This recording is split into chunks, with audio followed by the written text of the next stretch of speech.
Halo semuanya, welcome back to my channel. Nama saya Yuno. Jadi video sebelumnya itu kita membahas perbedaannya antara orang buruk dan orang yang baik. Jadi orang buruk itu ada dua ciri khas, yaitu pikirannya salah dan mereka tidak bahagia. Karena mereka pikirannya salah, jadi otomatis ada keinginan pikiran buruk, mereka menerima, mereka mengakui dan menganggap itu sebagai diri sendiri. Otomatis ada tindakan buruk. Ini yang membuat mereka menjadi orang yang buruk.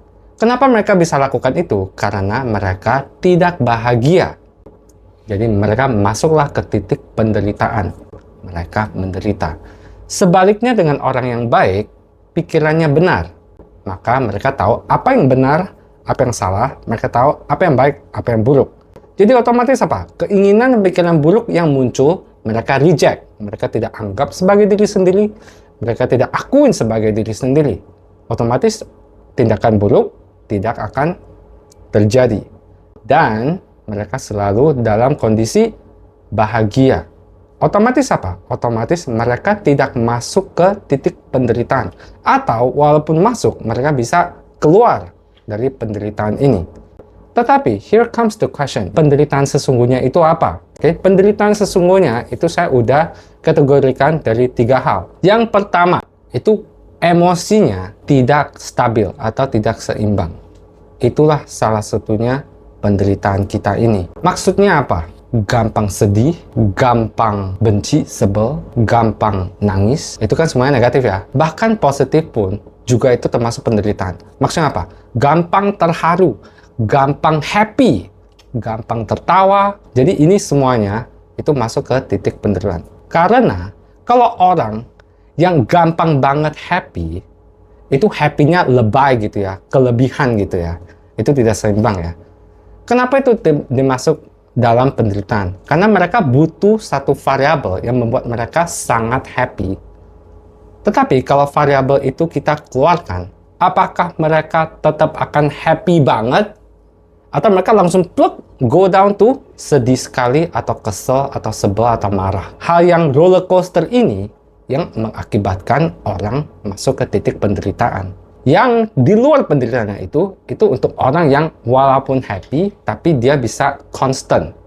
Walaupun sad, tapi dia masih stabil.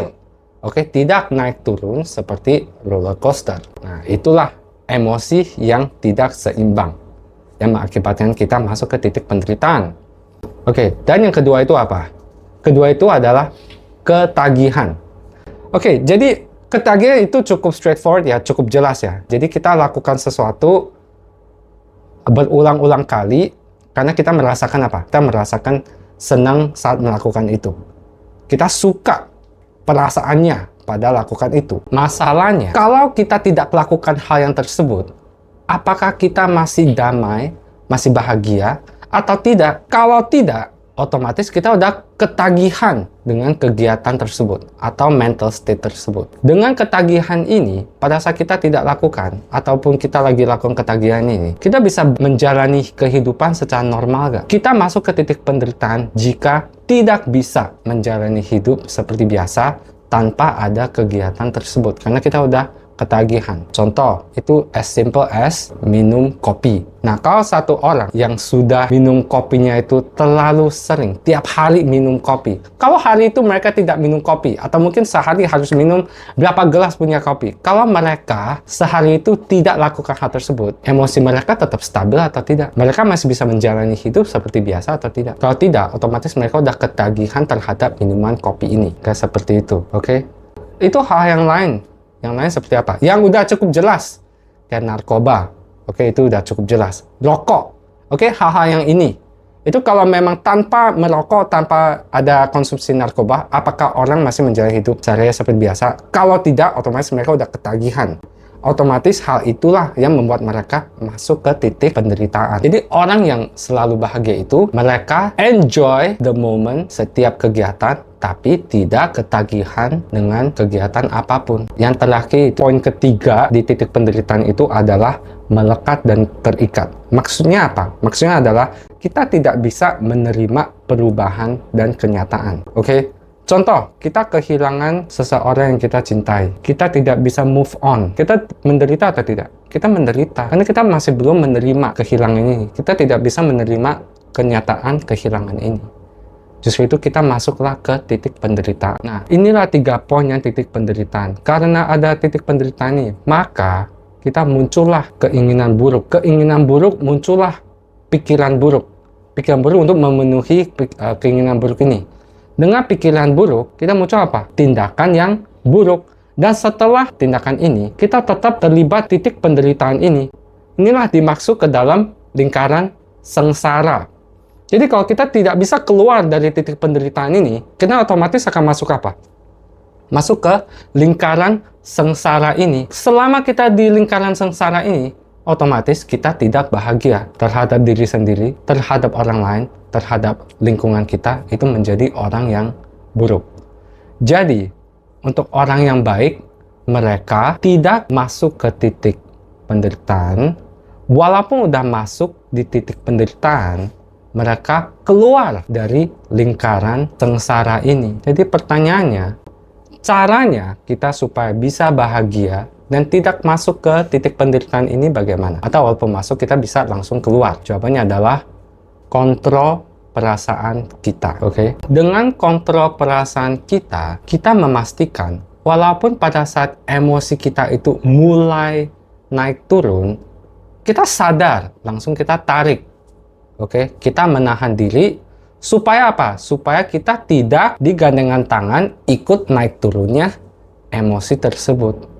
Pada saat kita pikirannya selalu pikirin mau lakukan itu terus. Pada saat kita makan, saya pikirin, aduh, habis ini saya pengen main game. Aduh, habis ini saya mau online shopping. Aduh, habis ini saya mau apa? Habis ini saya mau apa? Kita menahan diri, kontrol perasaan kita supaya kita tidak masuk ke ketagihannya ini. Of course, pada saat apa?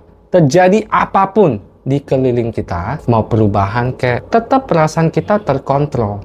Kita tidak dipengaruhi oleh hal-hal yang di luar kita, kejadiannya apa. Kita tetap bahagia.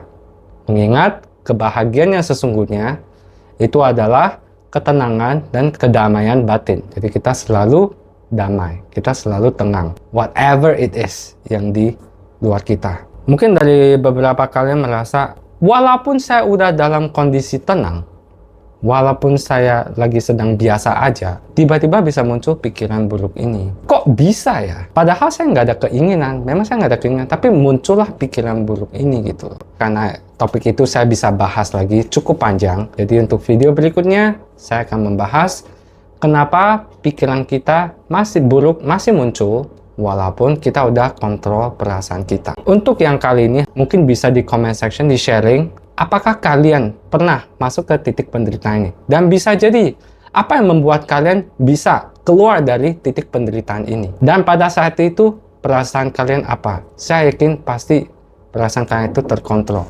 Tidak naik turun, perasaannya itu stable, terkontrol gitu ya. Oke, jadi saya harap dengan hari ini, kita semuanya bisa belajar cara kontrol perasaan kita. Karena kita tahu efeknya itu apa jika kita tidak kontrol perasaan. Kita cinta kepada diri sendiri, kita cinta kepada orang lain, kita pun juga cinta kepada lingkungan kita semuanya. Kita kontrol perasaan kita, selalu bahagia, dan tidak masuk ke titik penderitaan. Lepas dari lingkaran sengsara ini. Untuk video berikutnya, saya akan membahas kenapa pikiran buruk tetap muncul walaupun kita dalam kondisi kontrol perasaan, atau apa sih yang membuat pikiran buruk ini muncul. Terima kasih udah mendengarkan video ini, dan stay happy and see you in the next video. Bye-bye! Kita bayangin diri sendiri melakukan atau merasakan sesuatu yang melukai pihak lain atau diri sendiri untuk keinginannya. Okay, let's break down.